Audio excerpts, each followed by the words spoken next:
Well, hello everybody.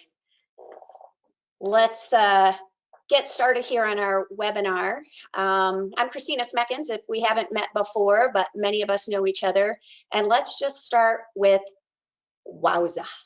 A lot can change in a short amount of time.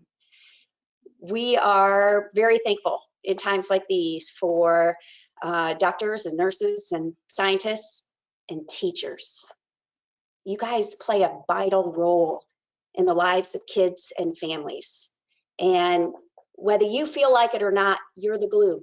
You're the glue with students, between students and the brick building they call school and what they're used to. And students who are now at home and some alone and some not in great situations. You are holding them together with what they remember as routine and structured with familiar people and familiar roles. And well, I know you don't feel like the glue. You have no idea how long this is going to go. You have no idea how to teach like this. You are just really struggling a little bit with, I don't have my resources. I need, okay. Breathe, everybody breathe. Okay. Let's reflect and rely on what we know about good teaching. Let's utilize reading and writing skills you have already taught this year. And let's work to craft tasks that are productive, that really enhance students' learning. Let's maximize this time. Okay, that's the focus of this 30-minute webinar. Before I dive into the content, let me just give a few logistics so everybody knows how things work, and then we'll get started. Okay, so first, we are recording this webinar, and so you watching it live can watch it again should you want to. Okay, but I also say that because we had a huge response in this webinar, but we only had 500 seats, and about 10 minutes ago, the 500 seats were full, and so a lot of people are watching it via the recording or will, but aren't with us right now. But everybody will have access to the recording. How do you get access to the recording? When we're done, we will, within 24 hours, we'll send you an email, and in the email will be a link to the recording. Now, in the email, same email, are also going to be links to the handouts, because if you're watching the recording, then your screen doesn't necessarily have that place for handouts. For those of us who are watching it live, you can click on the handouts part in the drop-down menu, and you can see 3 downloadable handouts. One's a PDF, and 2 are Word documents. All right, so if you're watching the recording, then go back to the email where you got the link to the recording, because that's where those handouts are. I also want everybody to know, I wouldn't presume that we all have access to Microsoft Office, and some of you don't want Word documents. You want the Google Docs. All right, I converted them to Google Docs, but again, during the webinar, you'll see me using the Word versions, but when we send the link that has the recording and all the handouts, the Google Doc links will be there as well. So just listen, if you're wanting the Google Docs, just listen for now, watch, maybe take some notes, but know that you can access those Google Docs here when we're all done. Okay, in terms of questions, it's 30 minutes. You know me, I overplan, and so it's very possible that I won't get to your questions, and or they're really unique, and or I can't answer them. You guys, this is all new to me too. I don't know, and so know that I will reply. If I don't know the answer, I will figure out someone who can help us find the answer for you. So look for private email correspondence, and I'll follow up that way. Okay, so as we're diving in, let's start first with that single page PDF. So I'm gonna share my screen here, and we're gonna look at this single page PDF and just kind of talk about the content for this 30 minutes. I wanna zoom in on the kinds of tasks or assignments that you could be giving your students right now. And I want them to be productive. Okay, you guys, we don't want busy work. We don't need packets. The kids are already freaking out and overwhelmed, so we don't want to do too much and throw too much mud at the wall here. So let's do this. Let's honor the fact that the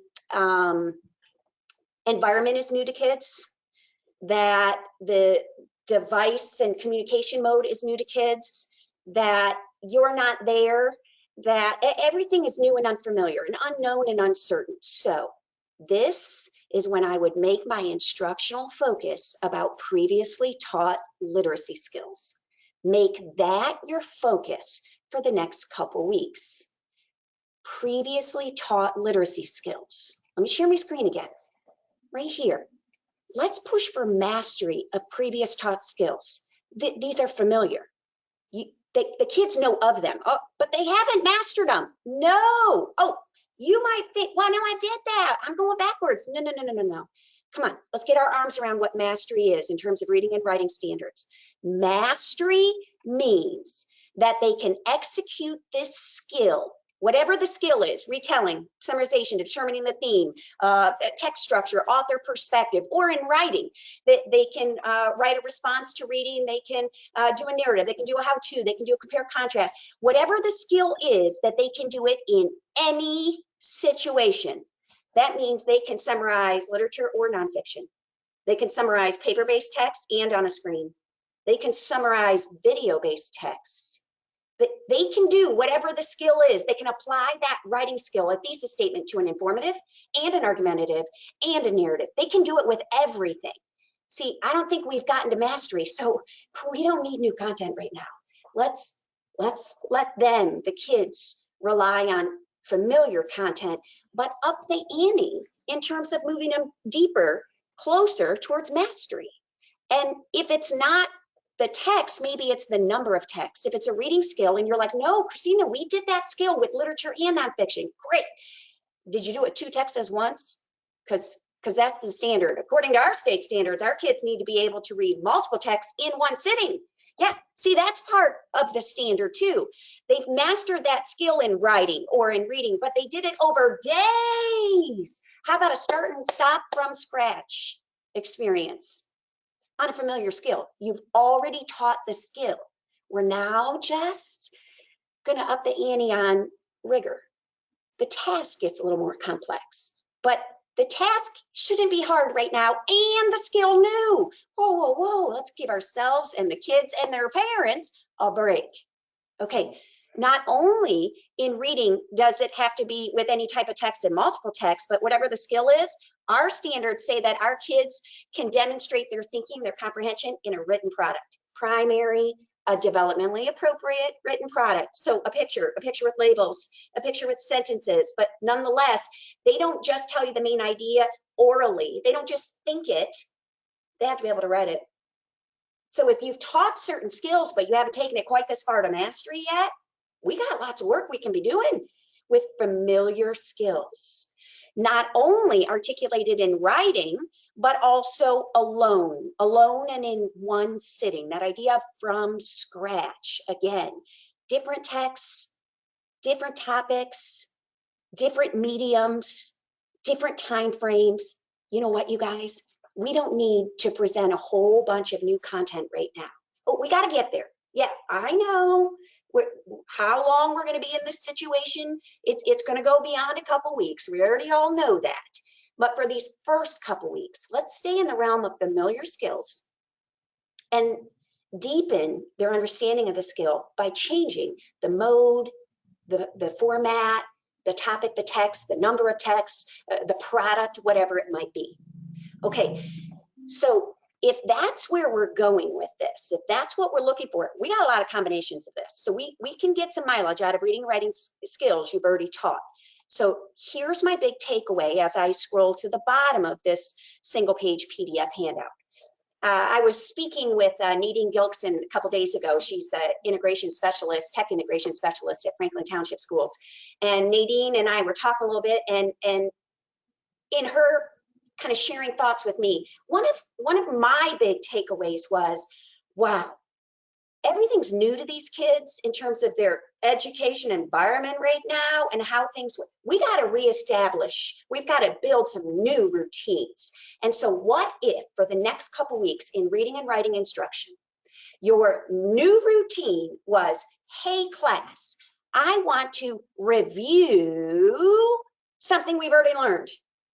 And so you touch on key points, you review it, you remind them of some things, and you say, okay, with that, here's your task. We're going to change it up a little bit and do it with a different kind of text. We're going to change it up a little bit and do it in one sitting. We're going to change it up a little bit, and so it's the same skill, review, slightly different task, right? Moving toward mastery. That task is different than what they were doing when we were all back in the classroom a month ago. Okay, so if this is your big takeaway from this webinar, it's this concept of the teacher.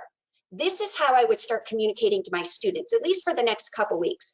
Class, remember when? This is what we learned.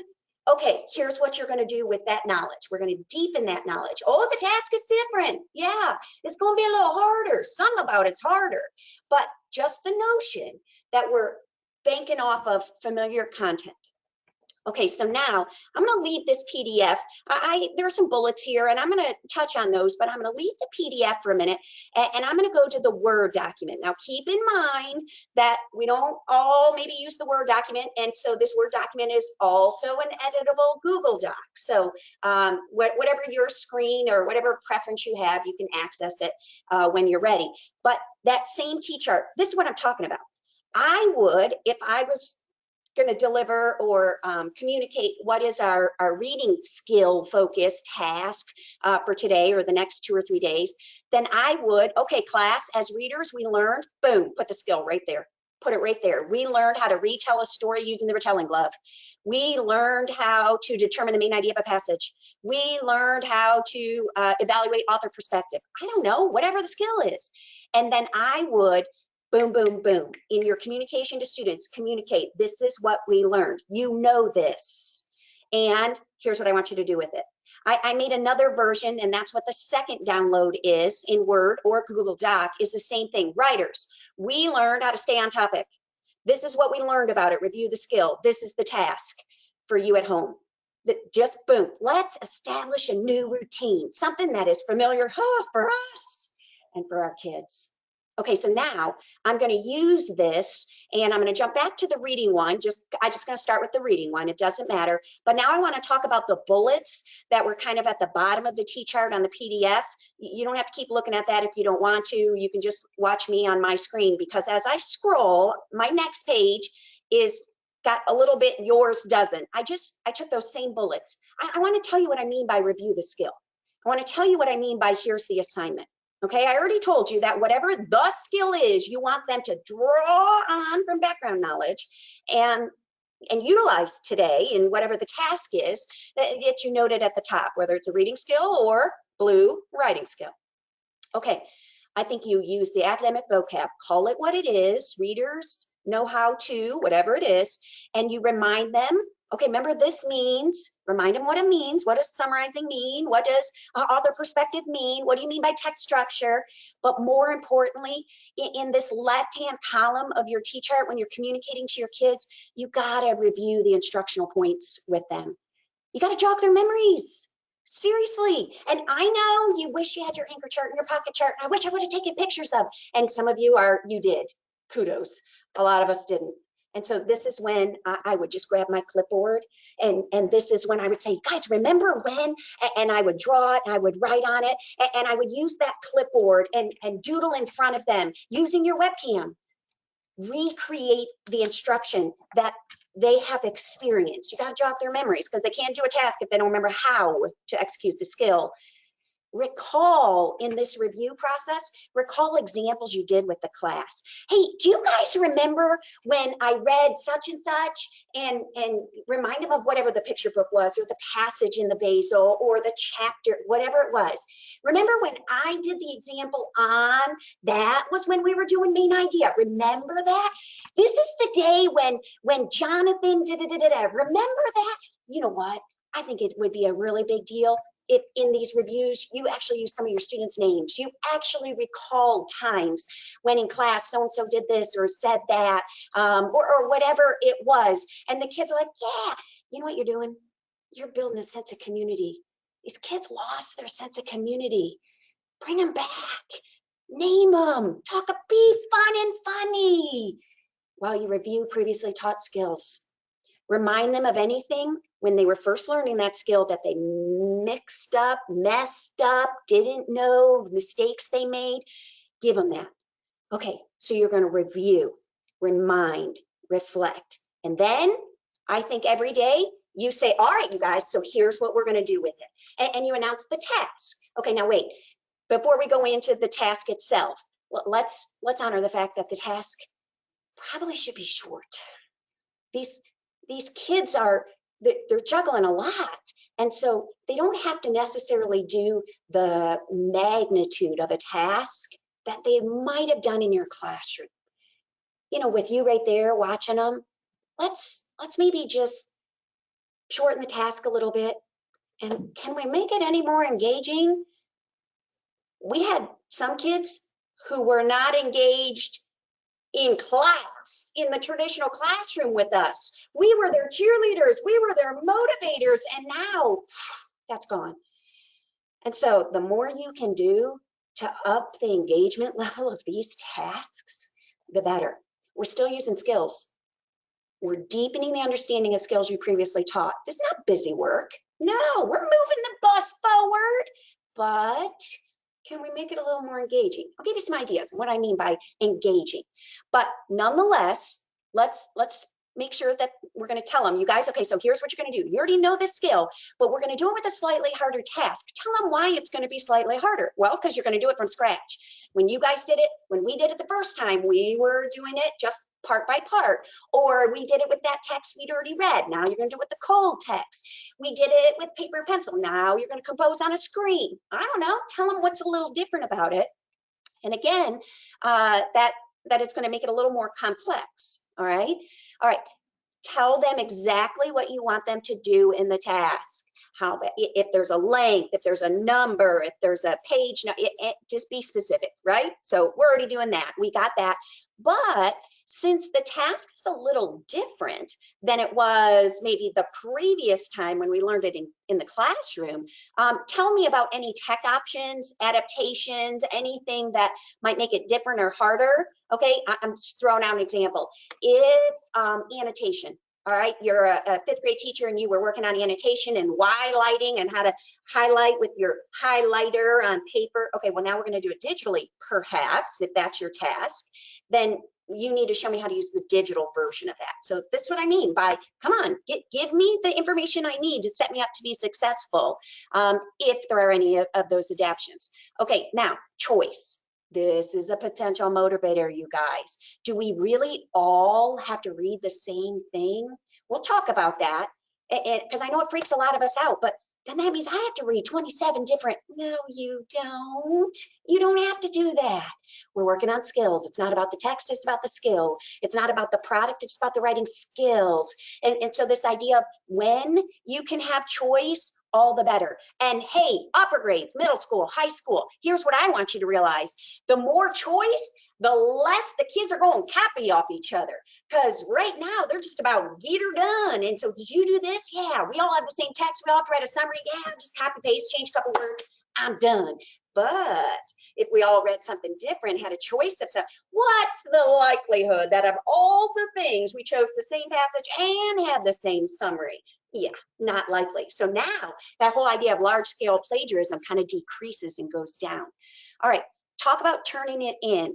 Again, I know, I need grades, I need this, I need that, but just, again, breathe, you guys. The kids are freaking out as much as we are. So in class, we did a lot of things that we didn't grade everything. So maybe they're doing tasks at times and we don't grade everything. They don't turn everything in. Maybe they just take a selfie of them doing the task and send it. And again, okay, just be conscious. Do they have to turn everything in? Okay, I would also do one more thing. And that is give kids, when you give whatever the task is, give them an idea of about how long it should take. Particularly if we're doing a from scratch, beginning to end, all in one sitting something.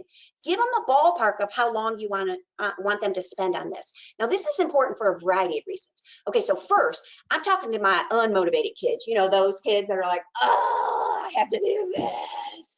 And so I think this, I don't want you to spend more than 20 minutes on it. Set your cell phone timer, set the microwave timer, 20 minutes, no more than that. And they're like, oh, hallelujah, only 20 minutes. Okay, but for our kids who are, you know, great students, academic, you know, that they're into it, they're like, okay, 20 minutes, I got this, I can do this, and I bet I can do it in less time.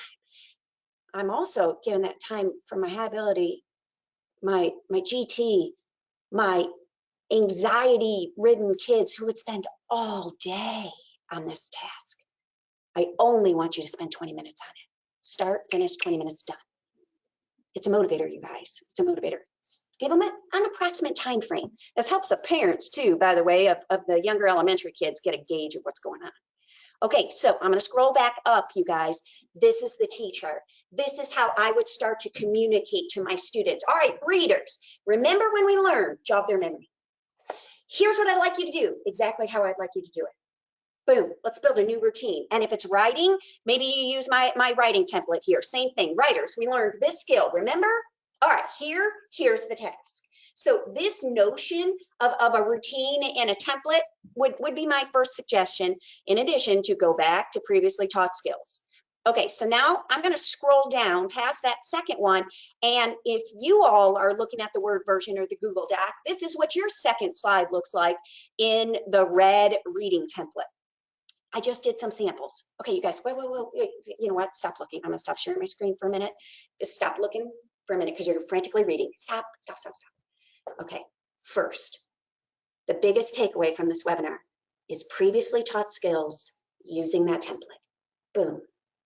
Oh, I've made some examples, and that's what we're gonna look at next. But if you didn't teach those skills, you can't just start doing this stuff with your kids, because then it's new, it's not previously taught, okay? And if you're like, well, I taught that skill, but I did a little, I did that skill with that strategy, but I used a different book. Okay, that's why this is editable. That's why I work to put it into a Word document that you can edit and a Google slide, and I want you to download it and I want you to edit it, because it has to be things you actually taught, skills that work. So I'll go through some examples. I'll give you some things to consider. And if nothing else, it's inspiration for the tasks you could be assigning your students, but maybe not ready to go as is. Okay, so I'll start sharing again. Let me go back to this. All right, so let's pretend you taught your kids about reading voice, thinking voice. All right, remember the signs? All right, so if you've been doing reading voice, thinking voice, then class, remember, we know readers have thoughts when they read. All right, and I say something like, remember the signs. I'll make this just a little bit bigger here. Remember the signs that we had in class, and the idea that readers have many thoughts. Remember how many times Mrs. Smekens would have the reading voice and thinking voice back to back in class, and she would read a little bit, and then she would share a thought, and then she would read a little bit, and then she would share a thought. And remember when I would do that at different times? And okay, so that's what I'm doing. I'm simply reviewing right now this idea of reading voice, thinking voice. And I know a lot of us, particularly those of us who worked so hard to build reader stamina all year long, are like, right now, we're just having our kids read for 20 minutes. I love it. I think that's totally appropriate. But what if you had to make a reading voice, thinking voice sign? Yeah, because otherwise, I don't want them to just drop their head for 20 minutes. I don't want them just looking down. I don't want them getting distracted. What if you said, class, here's what I'd like you to do today before you do your 20 minutes of silent reading. I'd like you to make your own reading voice, thinking voice sign. All you need is a piece of paper, okay? Fold it in half, okay? And draw the green speech bubble and draw the yellow cloud thinking bubble, and then find something that is kind of long and sturdy. Maybe it's a hairbrush. Maybe it is a long wooden spoon. Maybe it's a ruler. That's what I use, but I had a ruler. Whatever you have, not something sharp, make sure they're safe, and you just tape it. And so now, class, here's what you're going to do.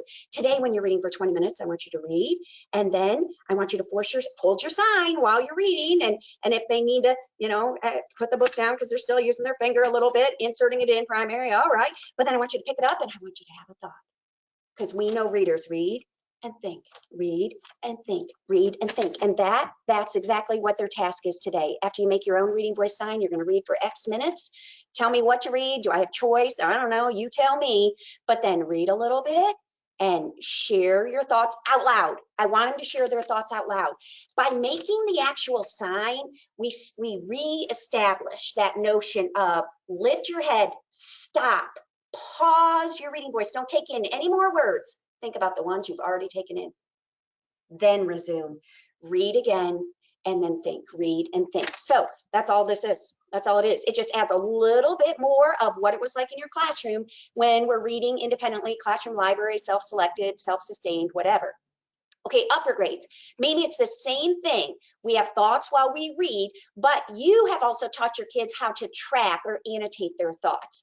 And so not only do you review, remember reading voice, thinking voice, whether you want them to make a sign or not, I'll leave that up to you. But more importantly is that you maybe want them to be annotating the text that they're going to be reading for today's task, whatever it is. So again, remember, this is review. I've already taught my kids how to track their thinking, like underline or highlight the author's words, because the author's words, that's my reading voice. And then the thoughts that I have, that's my thinking voice. That's what's going to go next to the author's words. Class, remember we called it highlighting? Okay, here's the thing.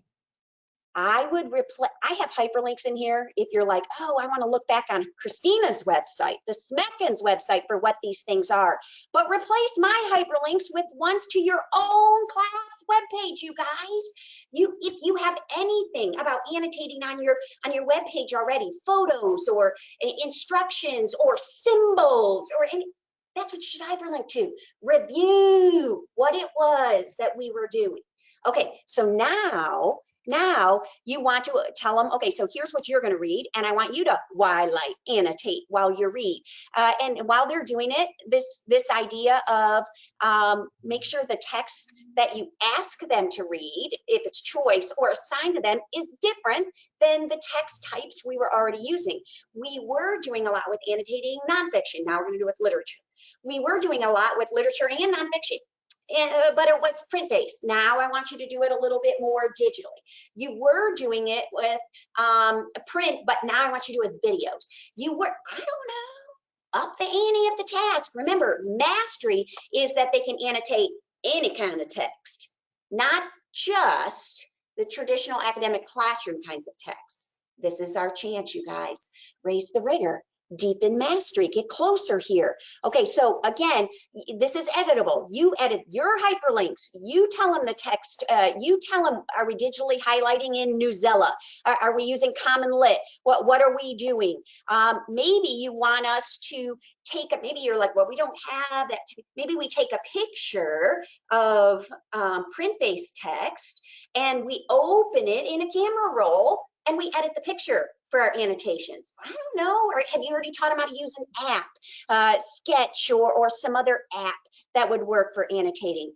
And I suppose worst comes to worst, or simplest, I suppose, not so much worse, as much as just simpler, more traditional would be, okay, here's the paper-based text I want you to use if you're somehow communicating with kids and parents and giving a paper-based text, or open up and do this.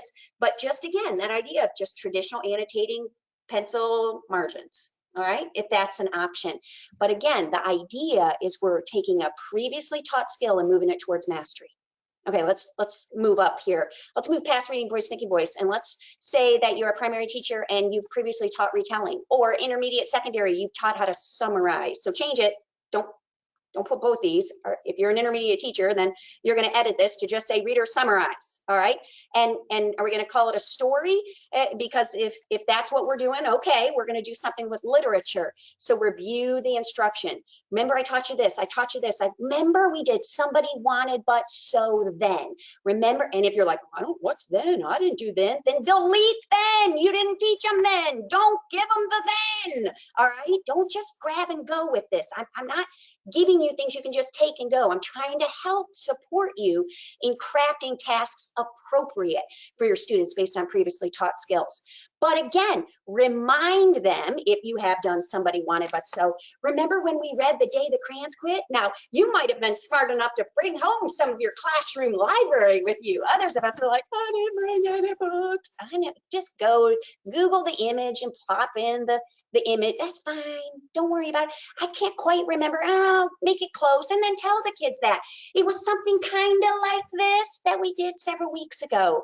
Or if it was a biography. See, Somebody Wanted But So Then works great for biographies. Ooh, maybe that's the thing. You've been learning how to summarize a story, but now you want to raise the rigor and have kids do a biography, whatever text they're going to read, that they do a Somebody Wanted But So Then for a nonfiction biography, a historical event. I don't know. Remind us what we would know about, then give us the task. Give us the task. Okay, so now again, really be conscious of, do we have to read the same thing? Could you give us 3 or 4 choices, options? Can we have any text we want? Well, any literature would work with this particular strategy, by the way, because Somebody Wanted But So doesn't work for everything. It's going to work for all literature, though, and a lot of nonfiction, like biographies. It definitely works well for biographies. Okay, now wait a minute. What if you let them pick who they read about? You know, yes, a famous athlete, a famous Hoosier, a president, yes, oh, a role model, we hope, or some YouTuber that they have been watching and has, you know, so many followers and all of this. How about they read about that person and then simply, here's your task. All you have to do, class, is complete the frame. So who's your somebody, wanted to do what, but what was their problem? So you have to read a text that has a conflict, has a problem, has a hurdle they had to overcome. But wow, this would be great. That's all they turn in. They just turn in the frame. That's it. And so I don't have to have pre-read the text. No. And I would tell the kids that. Yeah, I would tell them, hey, you guys, part of doing a really good summary is I feel like I read the book because you gave me all of these details. And so remember, I won't have read whatever it is that you're Somebody Wanting But Sewing bending about, and so make sure that you know, this is a really good test for a sense of audience. Primary, okay, can we do this? Well, I think you could. Again, it's assuming how far you've already taught, but the idea is if they know the skill, but this whole idea of a written product is going to get a little harder for you. And so it could be them just saying it orally and the parents record it on their cell phone and text it, email it to you, or a sibling or a parent scribes it. The kid says it, mom or dad writes it. That's a possibility. Hey, that's putting this another level, another step toward mastery. Okay, I'm going to, oh my gosh, time is up. You guys, time is up. Look at that. I told you I overplanned. All right, as I keep scrolling through, we have summarize, okay, retelling glove, main idea, using tweets, using a theme. I mean, we have lots of possibilities here. Okay, and on the writing side as well, we have review this. What if you taught them how to write narratives? Okay, how about we have to do a 50-word story? In 50 words, that's it, 50-word story. Primary, they draw a character, a problem, a solution, boom, done, done. That's what we do. Or let's say grammar skills. There's a ton you could do with grammar skills, you guys, and just have them find a photo, any photo from their own camera roll, a fun photo of their choice. And then you tell us, we have to use a dependent clause and a this, we have to have a this and a that. And man, share these photos, you guys. Share the photos in the kids' actual written products, the single sentences they wrote. If we did perspectives, this will give you some ideas. Okay, paraphrasing. Now we're reading and writing. This is a combo task, you guys. You have access to all of these, and these are just some ideas. This idea of kind of looking at what have I taught? Key points I need to review, jog their memory. Remember when okay, here's what I like you to do. We're gonna up the ante a little bit. That's my big takeaway for you. That's what I would have them do. Spend a little time looking through those examples in the reading set and then in the writing set. And there's lots of hyperlinks to our website if you're like, what is that idea? But remember, if you haven't taught the idea, I wouldn't throw the mud at the wall on that.